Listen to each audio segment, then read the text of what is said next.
ఉడతా పంజాబ్ లాంటి వ్యవహారాలు still now పంజాబ్లో డ్రగ్స్ కథ నడుస్తూనే ఉంది, దొరుకుతూనే ఉన్నాయి, పట్టుకుంటూనే ఉన్నారు. 1/4 కిలో పట్టుకున్నారు, 1/2 కిలో పట్టుకున్నారు, 3/4 కిలో పట్టుకున్నారు. పంజాబ్ సరిహద్దు పాకిస్తాన్కి ఆనుకుని ఉంటుంది. అట్నుంచి ఇటుకి తీసుకురావడం చాలా సులభం అయిపోయింది.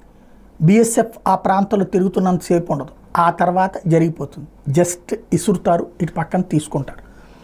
సైన్యం ఉన్నంతసేపు సైన్యానికి కనబడకుండా ఉంటారు. సైన్యం అవతల ఉన్న సందర్భంలో ఇది జరిగిపోతూ ఉంటుంది. యాక్చువల్గా జరగాల్సింది ఏంటి, కాల్చి అవతల పడాడు.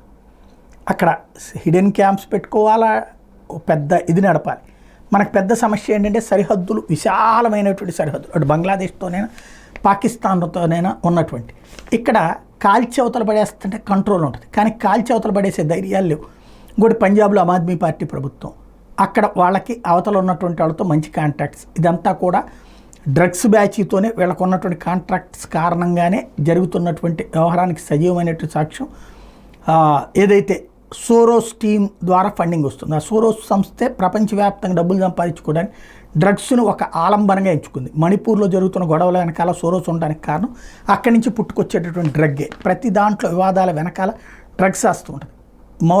మోడీ సర్కార్ ఏంటంటే కేసులు పెడుతుంది, పట్టుకుంటుంటుంది తప్పించి శాశ్వత నివారణ చర్యల వైపుకి వెళ్ళట్లేదు. అంటే లేపి అవతల పడేయడం అనేటటువంటి యోగి ఆదిత్యనాథ్ వస్తే తప్పించి ఆ మార్పు వచ్చేటట్టు కనిపించట్లా.